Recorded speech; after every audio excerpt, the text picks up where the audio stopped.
Chapter 22. Discern where you have been assigned. Everything God has created is to solve a problem. That is the purpose of creation. Every inventor knows this.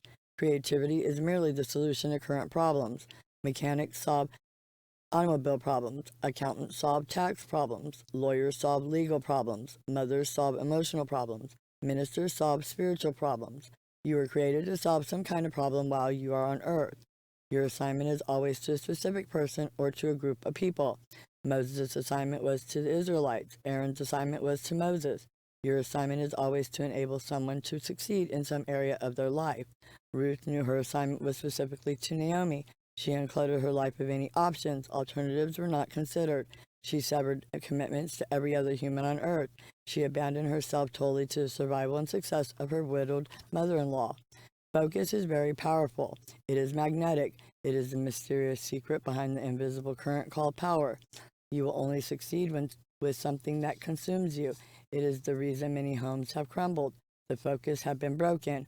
Many wives are more excited over their boss and job than their husband and children. Many husbands have forgotten to be the priest of their home and protector of their wives. Consumed with their pursuit of financial success or fame in the business world, they have forgotten to whom they have been assigned. Someone is supposed to succeed because of you. Who is it? Someone will fail unless your attention is wholly upon them. Who is it? It astounds me that thousands have no real concern about their place of employment. It is merely a paycheck. It seems their paycheck is of greater priority than the person for whose success they are responsible. It is a forever memory in my mind. I have finished preaching one night at a great conference here in Dallas, Texas. A very sharp-looking young lady had been sitting on the front seat the entire service. She approached me after the service. Her eyes were on fire. Excitement was written all over her countenance. I am going to work for you, somehow, someday, soon. I know I am assigned to you. God told me that tonight. She was very energized as she spoke. I smiled and said rather quietly, "That is wonderful. I am sure God will direct your steps." A few weeks later, I walked into my office after flying in from a great crusade. There she was, in my office. She had been hired by my office manager as his personal secretary. She seemed vivacious, alive, and very enthusiastic. A few weeks later, she approached me and said, "I still feel I am assigned to you. Whenever your secretary leaves, I want to apply for that position." Some weeks later, it happened, and I hired her. Within 60 days, she had a fresh and different revelation. The pressure was too great. The stress was too continual. When I arrived home from a crusade, she had resigned suddenly, and I did not see her again for a long time. Obviously, she was not really persuaded about her assignment. Your assignment may not appear too appealing initially. I am certain that assisting an elderly woman or widow who was impoverished and broken was not exactly an exciting adventure, but Ruth knew to whom she had been assigned. Nothing else mattered. God created Moses to be a deliverer, to enable the Israelites to move out of captivity.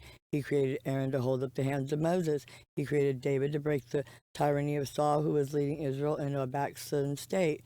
He created Jonathan to honor and strengthen David in preparation for kingship. He created Joseph to make Pharaoh successful and to enable his own family to survive a terrible famine. Whose success really matters to you? Whose failure would cause you to ache and agonize inside? Whose pain do you feel? You may be called to pour healing oil on the broken heart of a battered wife. Injustice may infuriate you. Or maybe God has called you to open a home for abused children. Whatever it is, give yourself totally to your assignment. It is only when you are consumed with another person's success that your own success will emerge. Is your elderly mother's home neglected and unkept? Do you live a mere hour away? Go to her home. Invest a day of your energy and time. Encourage her and ease her burden.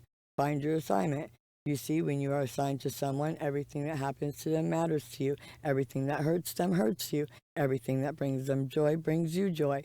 Ruth knew when her assignment had changed. Few do. Many husbands cannot get away from their mother's apron strings and continue to show divided loyalties. Many wives keep telephoning home and want to go back home for a while. Therefore shall a man leave his father and his mother, and shall cleave unto his wife, and they shall be one flesh. Genesis 2:24. Your assignment can change. For a long season of her life, Naomi was Ruth's assignment.